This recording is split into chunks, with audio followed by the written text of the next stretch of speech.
सेना में अग्निवीरों की भर्ती में किए गए कुछ बदलाव। 2023 की भर्ती में जोड़ी गई डिजी लॉकर की सुविधा। ऑनलाइन होगी पूरी प्रक्रिया, 250 रुपए होगी फीस।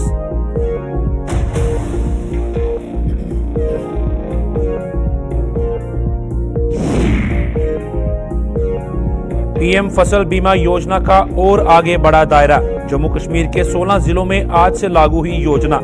एलजी बोले, किसान वर्ग की फसल को मिला सुरक्षा कवच।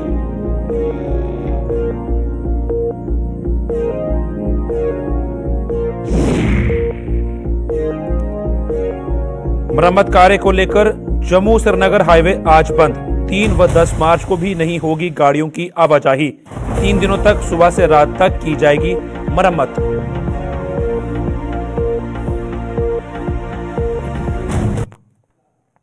नमस्कार, जम्मू कश्मीर की खास खबरें देख रहे हैं आप सब। मैं हूं आपके साथ साहिल केरनी।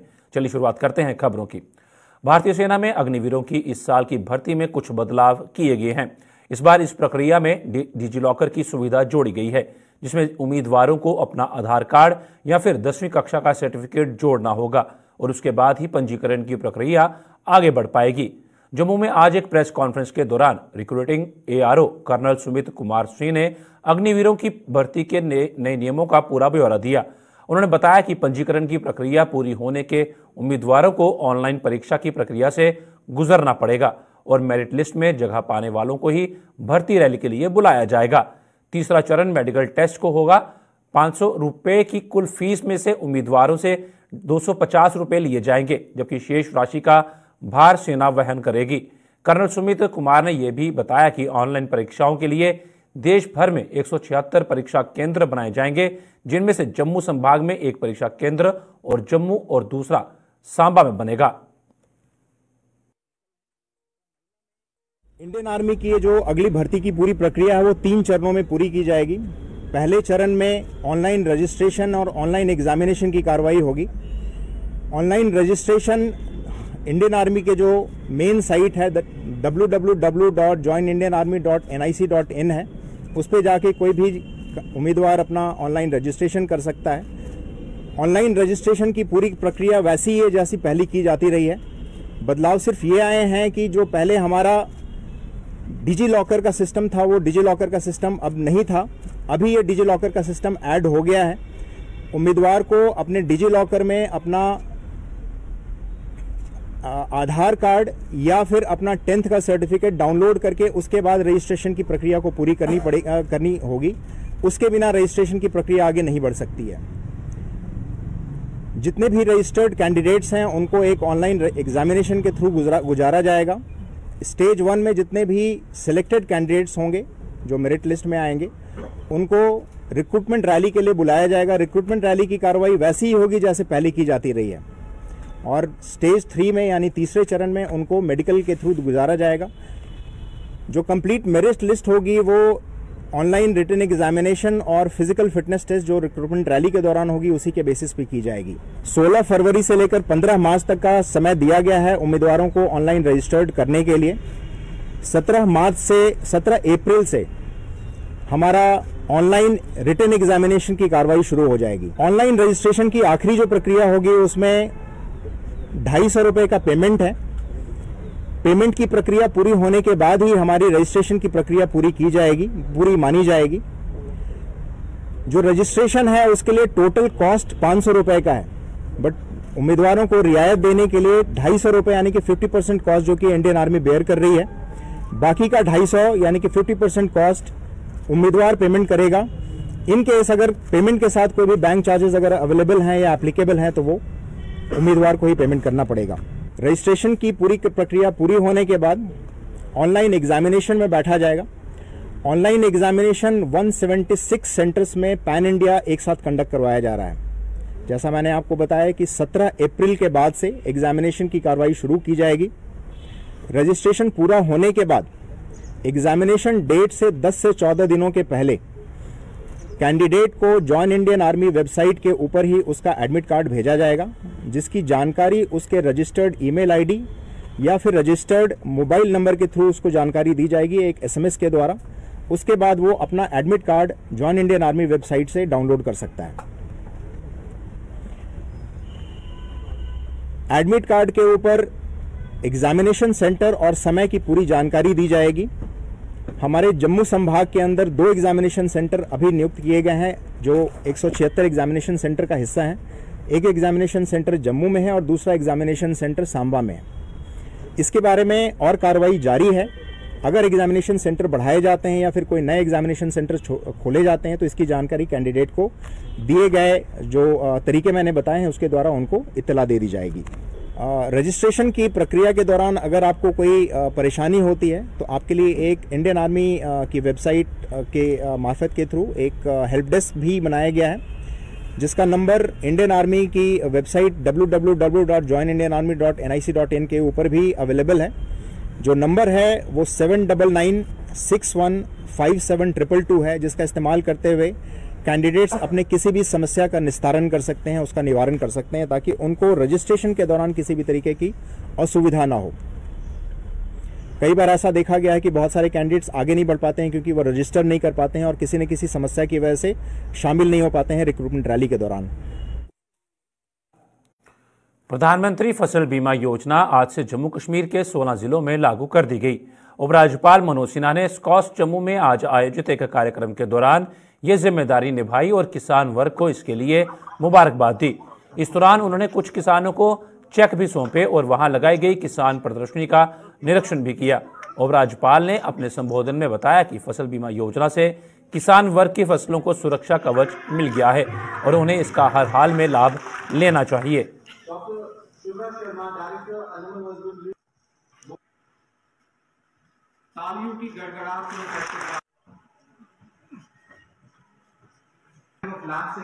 आज प्रधानमंत्री फसल बीमा योजना जम्मू कश्मीर के 16 जिलों के किसान भाइयों को समर्पित की गई है।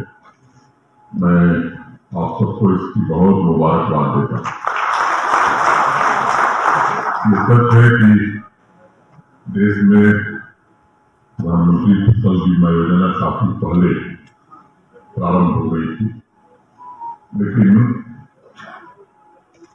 कुछ कमियों के कारण उसका लाभ किसानों को ज्यादा नहीं मिलता। 2016 में देश के वर्तमान प्रधानमंत्री आदरणीय नरेंद्र मोदी जी ने उस पूरी योजना में बड़ी तब्दीली की और प्राकृतिक आपदा और रोगों से किसान भाइयों को और उनकी फसलों की रक्षा और मैं कहूं कि उनकी आमदनी में एक स्थायित्व इस योजना का एक महत्वपूर्ण भाग हो गया है। मेरे पूर्व भी बताया गया कि इन कारणों से जम्मू कश्मीर के सिर्फ 4 जिले में सांबा, उधमपुर, जम्मू और अनंतनाग ये सुविधा हो पाई थी किसानों के लिए। आज बचे हुए जो 16 जिले उन सभी के किसान भाइयों के फसल को एक सुरक्षा कवच या मैं कहूं कि उनके हितों को एक सुरक्षा कवच आज से मिल गया। जम्मू श्रीनगर हाईवे पर वाहनों की आवाजाही को सुचारू रूप से चलाने के लिए यूटी प्रशासन के दिशा निर्देश मिलने पर रामबन जिला प्रशासन द्वारा हाईवे को आज बंद रखा गया है। जम्मू श्रीनगर हाईवे आज जहां बंद है वहीं 3 और 10 मार्च को भी इसकी मरम्मत के लिए वाहनों की आवाजाही को पूरी तरह से बंद रखा जाएगा। करीब 2 महीने से रामबन में विभिन्न जगहों पर बार बार पसलियां गिरने के कारण हाईवे पर वाहनों की आवाजाही बुरी तरह से प्रभावित हो रही है और इसके कारण जम्मू कश्मीर के लोगों के साथ साथ पर्यटकों को भी दिक्कतों का सामना करना पड़ रहा है। इसी को लेकर यूटी प्रशासन ने निर्देश दिए थे कि हाईवे पर वाहनों की आवाजाही को सुचारू रूप से चलाने के लिए विशेष तौर पर प्रयास किए जाएंगे। अगर इसके लिए कुछ दिन हाईवे को बंद करना पड़ता है तो इसे बंद रखा जाए। इसी को लेकर अब निर्णय लिया गया था कि 24 फरवरी, 3 मार्च और 10 मार्च को हाईवे पर वाहनों की आवाजाही को पूरी तरह से बंद रखा जाएगा। इन 3 दिनों में सुबह से रात तक केवल राजमार्ग की मरम्मत का काम किया जाएगा। इस दौरान उधमपुर से किसी वाहन को घाटी की तरफ जाने की अनुमति नहीं मिलेगी।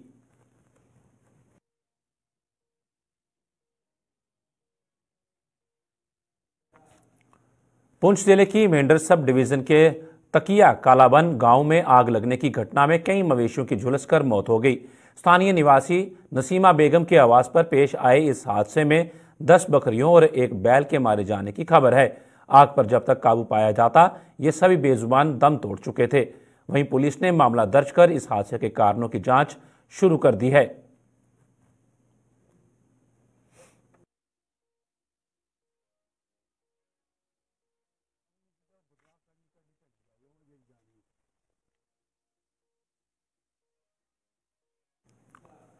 धर्मनगरी कटरा में आज एक निर्माणाधीन इमारत की दीवार गिरने से एक श्रमिक घायल हो गया।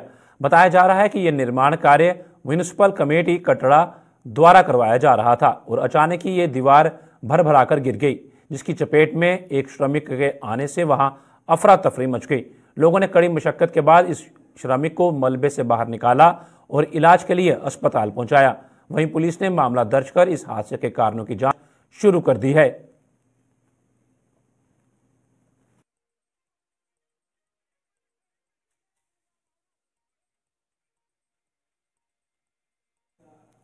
नशे के दुष्प्रभावों के प्रति लोगों को जागरूक करने के लिए जम्मू कश्मीर पुलिस द्वारा एक अभियान चलाया जा रहा है।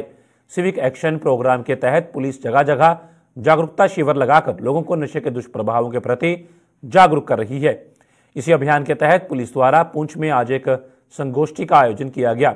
इसमें समाज को नशा मुक्त बनाने को लेकर पुलिस अधिकारियों, डॉक्टरों, वरिष्ठ नागरिकों, स्कूली बच्चों और अधिवक्ताओं ने अपनी अपनी बात रखी।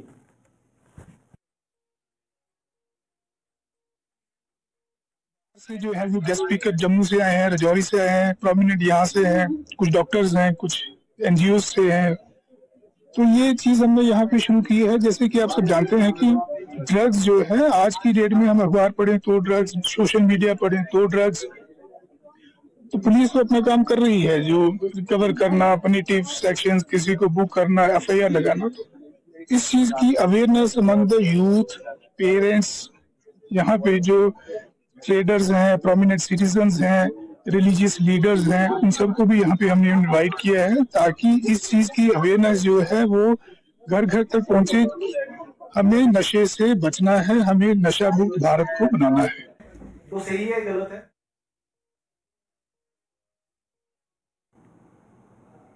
जनता और पुलिस के बीच बेहतर रिश्ते बनाने के उद्देश्य से बिश्नाह पुलिस द्वारा आज पुलिस पब्लिक मीटिंग का आयोजन किया गया। बैठक की अगुवाई एसडीपीओ आरएसपुरा सुरेंद्र सिंह ने की। बैठक में लोगों ने नशे सहित अन्य अपराधों के क्षेत्र में बढ़ रही गतिविधियों को पुलिस के समक्ष रखा। एसडीओपी ने लोगों को आश्वासन दिया कि जल्द इन गतिविधियों पर काबू पा लिया जाएगा। उन्होंने बिश्नाह को नशा मुक्त बनाने के लिए पुलिस का सहयोग करने की अपील की।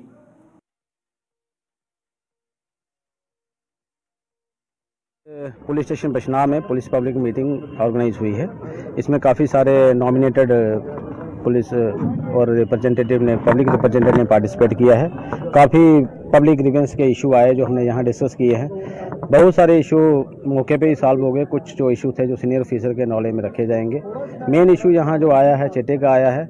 हमने भी लोगों से अपील की है और यूथ से भी अपील की है कि कम से कम यहाँ भी कोई ऐसा इंसिडेंट होता है, कहीं होता है, डायरेक्टली आप पुलिस को इन्फॉर्म कीजिए, सीनियर ऑफिसर को इन्फॉर्म कीजिए। अगर आपको लगता है कि थाने पुलिस में थोड़ा कुछ है तो सीनियर ऑफिसर को इन्फॉर्म कीजिए। हम इमीडिएटली एक्शन लेंगे और उस पर कार्रवाई की जाएगी। हम चाहते हैं कि नशे को इमीडिएटली ख़त्म किया जाए। आप लोगों के सहयोग से ये सारा ख़त्म हो जाएगा। Thank you. आम आदमी पार्टी ने जम्मू कश्मीर में प्रॉपर्टी टैक्स नाफिज करने का कड़े शब्दों में विरोध किया है। इस मुद्दे को लेकर जम्मू में आयोजित एक प्रेस कॉन्फ्रेंस के दौरान पार्टी प्रवक्ता निर्मला मनहास ने इस आदेश को तानाशाही करार देते हुए कहा कि इससे आर्थिक बोझ पड़ने के कारण कई लोगों की आंखों से नींद गायब हो चुकी है। उन्होंने आरोप लगाया कि नौकरशाहों की तानाशाही का आम आदमी शिकार हो रहा है। मनहास ने ये आदेश जारी करने से पहले लोगों को विश्वास में न लेने का आरोप भी सरकार पर लगाया। में रहती है तो जब गवर्नर रूल में रहती है तो वो जो रूल होता है वो डिक्टेटरशिप होता है। वो वहाँ डेमोक्रेसी बिल्कुल खत्म हो जाती है, क्योंकि काम जो है आम जनता के लिए नहीं हो पाता। आप जो भी डिसीजन लेते हैं वो आर्बिट्री होता है। वो आप अपने चुनिंदा जितने भी आपके ब्यूरोक्रेट्स हैं उन्हें बिठाते हैं और ऊपर से आपको दिल्ली से ऑर्डर्स आते हैं ये करना है और आप उसको अप्लाई कर देते हैं। You have to be very very sympathetic towards the people. आम आदमी जो है वो पिस रहा है इस चक्कर में। आप देखिए ये दोनों चीजें जो हैं, मुझे कहने में कोई शर्म नहीं आ रही, कितने घरों में कितने लोगों को हार्ट अटैक्स आए हैं। नेचुरली टेंशन होगी, स्ट्रेस होगा तो लोगों को ये मेडिकल प्रॉब्लम्स होंगी। आप उसको दिल्ली के साथ कंपेयर नहीं कर सकते। अगर दिल्ली यूटी है तो इस जम्मू जो है, JNK जो है, अगर आपने अंबेडकर वेलफेयर ट्रस्ट के बैनर तले अलग अलग संगठनों ने आज उधमपुर में सरकार द्वारा लागू किए जाने वाले प्रॉपर्टी टैक्स को लेकर प्रदर्शन करते हुए सरकार के खिलाफ जमकर नारेबाजी की। प्रदर्शन कर रहे लोगों ने सरकार द्वारा लगाए इस टैक्स को जजिया करार देते हुए कहा कि पहले ही सरकार ने कई लोगों को उनके घरों में से बेदखल कर दिया है और अब लोगों को उनके ही घरों में किराएदार बनाने का प्रयास किया जा रहा है। लोगों ने चेतावनी दी कि अगर सरकार जल्द इस आदेश को वापस न लिया तो वो इसके खिलाफ उग्र आंदोलन करने पर मजबूर हो जाएंगे। प्रोटेस्ट था जो केंद्र सरकार के खिलाफ था और झूठी सरकार के खिलाफ था। ये जो झूठी सरकार और केंद्र सरकार रोज रोज नए कानून जम्मू कश्मीर पे लोगों पर थोप रही है। खासकर जो ये प्रॉपर्टी टैक्स के ऊपर हमने जो प्रोटेस्ट किया है, हम इस कानून का, इस प्रॉपर्टी टैक्स का सारे लोग इसका निंदा करते हैं और ये डिमांड करते हैं जल्दी से जल्दी इस टैक्स को वापस ले। अगर ये टैक्स वापस नहीं लिया जाता LG सरकार की ओर से, आने वाले समय में पूरा उधमपुर, पूरे लोग सड़कों पर बहाएंगे। 700 साल पहले इस देश में एक जजिया टैक्स लगाया गया था। ये जो टैक्स है जो यूटी प्रशासन ने लगाया है, ये जजिया टैक्स से 1 या 2 कदम आ गया, उससे पीछे नहीं है। हम ये यूटी प्रशासन को चेतावनी देते हैं जो केंद्र सरकार के इशारे पर चल रही है कि जम्मू कश्मीर के लोगों के साथ खिलवाड़ करना बंद करे। पहले लोगों के प्रॉपर्टीज के ऊपर इन्होंने इनकी प्रॉपर्टी छीनने का प्रयास किया, उनकी प्रॉपर्टीज तोड़ी गई और अब बड़े ही सुनियोजित ढंग के साथ हमें ही हमारे घरों में किराएदार बनाया जा रहा है, मालिकों को किराएदार बनाया जा रहा है। प्रॉपर्टी टैक्स को लेकर जम्मू कश्मीर में जहां सियासी पारा चढ़ा हुआ है, वहीं जगह जगह सरकार के इस फरमान के खिलाफ आम लोगों के प्रदर्शनों का सिलसिला भी शुरू हो गया है। प्रॉपर्टी टैक्स को लेकर जम्मू के मेयर राजेंद्र शर्मा ने अपनी प्रतिक्रिया देते हुए बताया कि जम्मू नगर निगम ने नहीं बल्कि प्रशासनिक परिषद द्वारा इस टैक्स को नाफिज किया गया है। उन्होंने ये भी बताया कि इस टैक्स से गरीब और मध्यम वर्ग के लोगों पर बोझ नहीं पड़ेगा। हमारे डेमोक्रेसी सिस्टम में 3 टायर ऑफ डेमोक्रेसी है। सबसे निचला स्तर है कॉरपोरेशंस, उसके बाद legislative assembly and parliament. Parliament सबसे सुप्रीम है, उसके बाद लेजिस्लेटिव असेंबली और उसके बाद हमारा आता है लोकल बॉडी इंस्टीट्यूशंस। हमारे से ऊपर वाला जो भी इंस्टीट्यूशन होगा वो हमको सुपरसीड कर सकता है। और हमने ये कहा था कि प्रॉपर्टी टैक्स नहीं लगाएंगे हम, तो उस पर मैं आज भी कायम हूं। और हमारे हाउस में जम्मू म्युनिसिपल कॉरपोरेशन ने तो ये ड्राफ्ट लाया नहीं है और ना ही इसको हमने वहां पेश किया है। तो ये जम्मू म्युनिसिपल कॉरपोरेशन नहीं इसको इंपोज कर रही है, ये एडमिनिस्ट्रेटिव काउंसिल इंपोज कर रही है। तो इसलिए मैं तो अपने बयान पे आज भी खड़ा हूं। देखिए, बिजली पानी का तो सबने देना ही है, जो आप सर्विसेज लेंगे उन सर्विसेज को पे तो करना ही पड़ता है। हमने मोबाइल लिया है तो मोबाइल का भी तो हम पे कर ही रहे हैं। उसी प्रकार से प्रॉपर्टी टैक्स जो है, पहली बात तो ये जो मैंने थोड़ा सा इसमें पढ़ा है, 1000 स्क्वायर फीट तक तो किसी को लगेगा ही नहीं जी। और दूसरा ऑक्यूपेंसी पे लगेगा। अगर हम 4 भाई हैं और हमारी 4 मंजिला इमारत है और चारों भाइयों का स्क्वायर फीट जो एरिया है वो अगर कम है इससे, तो चारों पे नहीं लगेगा। इसमें टाइटल ऑफ लैंड के हिसाब से नहीं लगेगा, इसमें लगेगा ऑक्यूपेंसी के हिसाब से। हो सकता है जमीन के कागज फादर के नाम हो या किसी एक भाई के नाम पे हो, लेकिन हम 4 भाई 4 मंजिलों में रह रहे होंगे। अगर हर मंजिल का स्क्वायर फीट 1000 से नीचे होगा तो चारों को नहीं लगेगा, तो इसमें काफी लोग ऐसे ही बाहर निकल जाएंगे। मैंने कहा 1000 स्क्वायर फीट के नीचे जितने भी लोग होंगे कवर्ड एरिया, उनको तो टैक्स लगना ही नहीं है, वो तो इस दायरे में नहीं है। और दूसरी बात, जो जम्मू म्युनिसिपल कॉरपोरेशन की ज्यूरिडिक्शन में रहते हैं 75 वार्डों में, सिर्फ उन्हीं को लगेगा, गांव वालों को नहीं लगेगा कई लोग गाँव के भी बोल रहे हैं हम प्रॉपर्टी टैक्स नहीं देंगे। मैंने कहा यार आप तो उस दायरे में ही नहीं आते हो। तो ये सिर्फ जम्मू म्युनिसिपल कॉर्पोरेशन के जुरिडिक्शन में जो लोग रहते हैं उनको है। और आप ये खुद सोचो, अगर रेडी वाला 6,000 रुपया दे रहा है साल का, तो उसके हिसाब से उसको 500 रुपया हो गया महीने का। तो अगर एक मकान मालिक जिसका 1000 स्क्वायर फीट से ज्यादा अगर होगा तो उसको अगर 700 रुपया सालाना देने पड़ रहे हैं, 700 रुपया सालाना। देखो सबसे पहले तो मॉडल लेन्स एंड ड्रेन बनाने वाले हैं हम, उसमें आपका इलेक्ट्रिसिटी और पीएचई इनके लिए डक्ट्स बनेगी ताकि इनका काम करते हुए हमारी जो लेन्स हैं वो उखाड़ी ना जाएं, और हमारी जो लेन्स हैं वो उस तरीके से बनेगी जो 40 साल तक चलें। इलेक्ट्रिसिटी भी अंडरग्राउंड हो जाएगी, पीएचई भी अंडरग्राउंड हो जाएगा, और ये कंक्रीट की बनेगी सारी। और दूसरा इसमें 2 डक्ट्स बनेगी, एक sewerage house hold water, rain water, sewerage kitchen water और वॉशरूम वाटर, और जो दूसरा है उसमें रेन वाटर जाएगा with rain water harvesting system. तो इस तरीके से अब काम होने वाला है और ये सारा कवर्ड होगा। तो हमारी आप खुद सोचो कितनी साफ सफाई हो जाएगी और हमारी जो लेन्स हैं वो कैसी दिखना शुरू हो जाएंगी। प्रॉपर्टी टैक्स को लेकर धर्मनगरी कटरा के लोगों में भारी नाराजगी है। लोगों के मुताबिक प्रॉपर्टी टैक्स लगाने का ये उचित समय नहीं है, क्योंकि लोग कोरोना महामारी की चोट से अभी पूरी तरह से उभर भी नहीं पाए हैं और सरकार आए दिन टैक्स पर टैक्स लगाकर लोगों को आर्थिक रूप से कमजोर करती जा रही है। इन लोगों के मुताबिक जब केंद्र सरकार ने अनुच्छेद 370 को निरस्त किया था तब जम्मू के लोगों में खुशी की लहर थी, लेकिन अब सरकार जो आए दिन जम्मू कश्मीर के लोगों को टैक्स की सौगात दे रही है, इससे लोग बेहद परेशान हैं। टैक्स लगाते हैं, मगर इस टाइम जो टाइम था ये हमें प्रॉपर्टी टैक्स लगाने का टाइम नहीं था। कटरा बड़ी मुश्किल कोरोना से बाहर हुआ है, कोरोना अभी लोग पटरी पे आए हैं, दाल फुल्का उनका चल रहा है। अभी हम चाहते हैं ये लगाना भी है, 2-3 साल ये 2-3 साल के बाद लगाएं प्रॉपर्टी टैक्स, नहीं तो ये जहाँ लोग मर जाएंगे, दुकानदार होटल गैस हाउस वाले तो मर जाएंगे, साथ में जिन लोगों ने अपने कमरे मकान बनाए हुए हैं वो लोग भी मर जाएंगे। पहले उनको रोजी रोटी तो चल रही है, नहीं दाल फुल्का उनका चल रहा है, ऊपर से टैक्स पे टैक्स लग रहे हैं। जैसे महाराजा राजा होते थे पहले, जब वो लड़ाई जंग करके आते थे वो लोगों पे जजिया लगाते थे। ये जो जजिया लग रहा है ये हम चाहते हैं अभी 2 या 3 साल ना ही लगाए, नहीं इसमें बदलाव हो जाएगा। कटरा बंद करना, हमने कटरा बंद करना पड़ेगा, गरीब जनता मर जाएगी।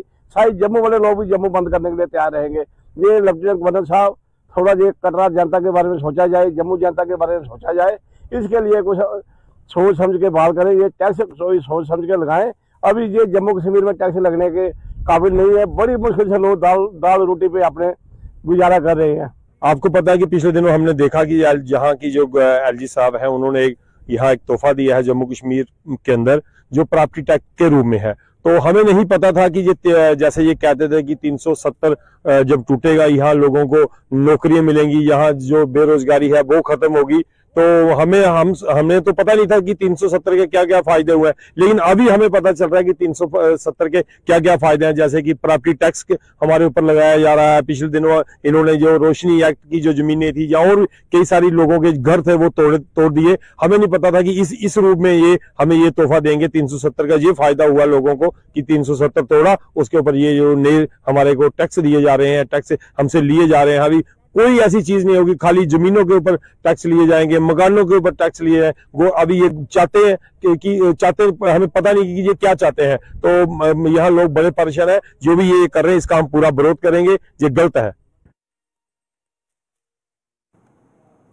जम्मू कश्मीर कला संस्कृति और भाषा अकेडमी की ओर से जम्मू में स्थित KL सहगल हॉल में 4 दिवसीय डोगरी साहित्य और सांस्कृतिक उत्सव का आयोजन किया जा रहा है। उत्सव का शुभारंभ आज 24 फरवरी से शुरू हो गया है और ये 27 फरवरी तक चलेगा। इस मौके पर कल्चरल एकेडमी में डोगरी एडिटर रतन बसोत्रा ने इस उत्सव को लेकर पूरी जानकारी दी। उन्होंने कहा कि कार्यक्रम में डोगरी कई प्रसिद्ध साहित्यकार शिरकत कर रहे हैं। साथ ही आज एक कवि गोष्ठी का भी आयोजन किया गया। साथ ही उन्होंने कहा कि इस उत्सव के आयोजन के लिए एकेडमी के सचिव भरत सिंह की मुख्य भूमिका है। डोगरी का जो 4 दिन का यहाँ फेस्टिवल हमने उत्सव जो है वो शुरू किया है। आज आप देख रहे हैं कि शुरू हो गया है प्रोग्राम हमारा। हमारे आज के मुख्य अतिथि कल्चरल विभाग के जो सचिव हैं वो हैं हमारे आज के मुख्य सचिव अतिथि। और इस फंक्शन को, इस जो आज कार्यक्रम शुरू किया, इसको प्रेजाइड कर रहे हैं पद्म श्री डॉक्टर जितेंद्र उधमपुरी जी। हमारे मुख्य अतिथि हैं, हमारे स्पेशल अतिथि हैं प्रोफेसर ललित मगोत्रा जी, प्रोफेसर बीना गुप्ता जी इसमें अपना की नोट एड्रेस पढ़ चुकी हैं। आपने देखा कि उन्होंने अपना की नोट एड्रेस पढ़ा। और इसके बाद हम एक कल्चरल प्रोग्राम कर रहे हैं इसी में। और कल्चरल प्रोग्राम के साथ साथ आज ही कवि गोष्ठी होगी जिसमें 20 से ज़्यादा कवि हिस्सा लेंगे। और ये हमारा जो कार्यक्रम है ये 4 दिन चलेगा। आज 24 से शुरू होकर 27 फरवरी तक, ये 27 फरवरी शाम तक चलेगा। इसमें लगभग 400 के करीब कलाकार और लेखक लोग भाग ले रहे हैं। और सबसे बड़ी बात यह है कि एकेडमी के इतिहास में इस किस्म का कार्यक्रम आज पहली बार हो रहा है कि 4 दिन लगातार कोई भी प्रोग्राम आज तक नहीं हुआ है एकेडमी के इतिहास में। तो एकेडमी के इतिहास में 4 दिन का इतना बड़ा प्रोग्राम आज पहली बार आयोजित किया है। इसमें हमारे सेक्रेटरी जनाब भारत सिंह साहब का बहुत ज़्यादा योगदान है, क्योंकि हम जो भी बात उनको कहते हैं वो तुरंत मान लेते हैं और उन्हीं के सुझाव के वजह से हम इतना बड़ा ये कार्यक्रम आज आयोजित कर रहे हैं। जो है आप देखते हैं कि हम आज जितनी भी भाषाएं हैं, खासकर हम क्षेत्रीय भाषाएं कहेंगे, उन पे एक खतरा मंडरा रहा है कि ग्लोबलाइजेशन के समय में या ग्लोबलाइजेशन के ज़माने में भाषाएं जो हैं वो ख़त्म हो रही हैं। तो छोटी भाषाओं को संरक्षण देने के लिए, और हम तो ये कहते हैं कि हमारी छोटी भाषा नहीं है, हमारी डोगरी बहुत बड़ी भाषा है। तो डोगरी के साथ नए नए लोगों को जोड़ने का और बच्चों को खासकर और नई पीढ़ी को जोड़ने के लिए ये सारा कार्यक्रम किया जा रहा है ताकि नई पीढ़ी जुड़े। और हमारा जो लिटरेचर है, हमारी जो किताबें हैं वो लोग पढ़ें, क्योंकि एकेडमी पब्लिकेशन करती है और बहुत सारी किताबें हमारी हर साल जहाँ से प्रकाशित होती हैं। तो उन सब को एक तो हाईलाइट करने के लिए, और दूसरा अपनी संस्कृति को, अपने कल्चर को और अपनी भाषा को बचाने के कारण ये हम कर रहे हैं इतना बड़ा। जम्मू कश्मीर की खास खबरों में फिलहाल इतना ही। दीजिए इजाजत, नमस्कार।